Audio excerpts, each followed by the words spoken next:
आगे बढ़ते बड़ी खबर अब राजस्थान से। राजस्थान में ब्लैक फंगस के 400 से ज्यादा मामले अब तक सामने आ चुके हैं। राजस्थान सरकार ने ब्लैक फंगस को महामारी घोषित कर दिया है। अस्पतालों में डॉक्टरों की टीम बना दी गई है। ब्लैक फंगस की दवा की भी किल्लत है, जिसकी वजह से इसके इलाज में समस्याएं हो रही हैं, परेशानियां हो रही हैं और अब सरकार इस बात पर ध्यान दे रही है कि जल्द से जल्द दवा की किल्लत को दूर किया जाए। राजस्थान में भी ब्लैक फंगस के 400 से ज्यादा केस सामने आ चुके हैं। राजस्थान सरकार ने इसे महामारी घोषित कर दिया है। कई अस्पतालों में डॉक्टर्स की टीम बना दी गई है, लेकिन दवा की किल्लत भी नजर आ रही है। हमारे सहयोगी लाल सिंह फौजदार की इस रिपोर्ट को देखिए। मौत का वायरस न जाने अभी क्या क्या दिन दिखाएगा। कोरोना की पहली लहर से उबरे नहीं कि दूसरी लहर आ गई। दूसरी लहर का सामना कर ही रहे हैं कि तीसरी लहर की आशंका एक्सपर्ट जाहिर कर रहे हैं। और इसी दौरान ब्लैक फंगस ने तो कोहराम मचा दिया। मेरे साथ एक्सपर्ट भी हैं, एसएमएस कॉलेज के प्रिंसिपल सुधीर भंडारी, जिनसे हाल ही में जब देश भर के तमाम एक्सपर्ट से पीएम ने बात की थी तो सुधीर भंडारी भी जुड़े थे। आखिर कैसे इस कोरोना की जंग को हम जीत सकते हैं, इस विषय पर चर्चा हुई। और कोविड की पहली लहर से लगातार न केवल मेडिकल फील्ड में वो नए शोध कर रहे हैं, बल्कि इस कोरोना की जंग को कैसे जीता जाए इसमें लगातार लगे हुए हैं। सुधीर जी, सबसे जो बड़ा विषय इस समय आ रहा है वो ब्लैक फंगस ने हल्की सी राहत मिलती है। थोड़े से कोरोना के कम केस आने लगे थे, ब्लैक फंगस के केस बढ़ रहे हैं। हालांकि राजस्थान सरकार ने इसको महामारी घोषित किया है। क्या तैयारी है? अगर ये बहुत अधिक स्प्रेड करता है तो हम ब्लैक फंगस को किस तरह सामना करेंगे? देखिए, सबसे पहले तो आपका कंसर्न बिल्कुल वाजिब है कि हम कोविड पेंडेमिक को डील कर रहे थे, इतने में ब्लैक फंगस की हमारी प्रॉब्लम शुरू हो गई। बट शुरू में ही मैं कहना चाहूँगा, बचाव ही उसका उपचार है। हमने बहुत स्टडी किया, काफ़ी ब्लैक फंगस होने के कारण का पता किया और इस निष्कर्ष पे पहुँचे हैं कि कोविड-19 पेंडेमिक के अंदर जो पेशेंट कोविड से ग्रसित होते हैं उनमें ब्लड शुगर बहुत अधिक बढ़ जाता है। 30 to 40% पेशेंट डायबिटिक होते हैं, तो ऑलरेडी जो डायबिटिक होते हैं उनका शुगर बढ़ जाता है और इस कोविड के कारण नए पेशेंट्स में भी शुगर बढ़ जाती है।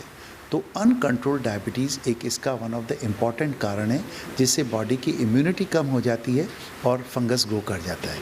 सेकेंडली, कोविड-19 पेंडेमिक एक बहुत एग्रेसिव डिजीज़ है, जिसमें लंग्स में निमोनिया हो जाता है, ब्लड क्लॉट हो जाता है, एक लंग्स हार्ड हो जाते हैं। तो इस मैनेजमेंट के अंदर इसका एक प्रोटोकॉल है। पहले हफ्ते के अंदर वायरस ग्रो करता है तो एंटीवायरल ड्रग दी जाती है। दूसरे हफ्ते के अंदर इन्फ्लेमेटरी मार्कर्स या बॉडी में टॉक्सिन्स बन जाते हैं, तो एक पर्टिकुलर ड्यूरेशन के लिए कम मात्रा में डिफाइंड वे में स्टेरॉइड दिया जाना चाहिए। जब हम इस प्रोटोकॉल को ब्रेक करते हैं और unplanned long term undesirable steroid का अगर यूज़ हो जाता है तो वो बॉडी की इम्यूनिटी कम करता है, शुगर को और बढ़ा देता है। अभी तक जो हमारे यहाँ कोविड-19 के साथ साथ ड्यूरिंग या पोस्ट कोविड में जो म्यूकोरमाइकोसिस के पेशेंट आए, उनमें 98% पेशेंट वो हैं जिनको अननेसेसरी लॉन्ग टर्म स्टेरॉइड दिया गया है, जो नहीं दिया जाना चाहिए था। Secondly, most of the patient 98% patient वो हैं जिनकी शुगर प्रॉपरली कोविड के दौरान और कोविड के बाद कंट्रोल नहीं की गई है। तो अनकंट्रोल्ड डायबिटीज़ और अननेसेसरी यूज़ ऑफ स्टेरॉइड से इम्यूनिटी इतनी कम हो गई कि पेशेंट ने एक सेकेंडरी फंगल इन्फेक्शन को कॉन्टैक्ट कर लिया। तीसरा, बहुत छोटे माइनर इश्यूज भी पता लगे हैं, जैसे कोविड पेशेंट में ऑक्सीजन थेरेपी दी जाती है। तो जब ऑक्सीजन थेरेपी दी जाती है तो उसको ह्यूमिडिफायर वाटर में वेट ऑक्सीजन करके दी जाती है। तो अगर हम उस पानी को चेंज नहीं करें, कंटेमिनेटेड रहे, गंदा रहे, तो उसके कारण भी सोर्स ऑफ फंगस हो सकता है। तीसरा, कोविड रिकवर्ड होने के बाद भी पेशेंट को मास्क यूज़ करना चाहिए। इस तरह का मास्क यूज़ पेशेंट को करना चाहिए, क्योंकि हवा में इस फंगस के स्पोर्स होते हैं। तो जब आपकी इम्यूनिटी कम है तो ये स्पोर्स आपकी बॉडी में एंटर कर जाते हैं।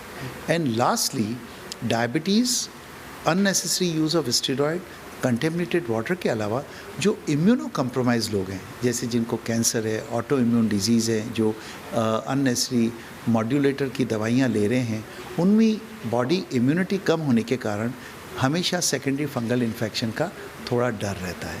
तो इन सब को देखते हुए ये तो कारण हो गया, बट मैं आपको यही कहना चाहूँगा कि ये कोविड बॉडी में इतना डैमेज करता है, उससे अधिक म्यूकोरमाइकोसिस हमारी बॉडी में डैमेज कर सकती है।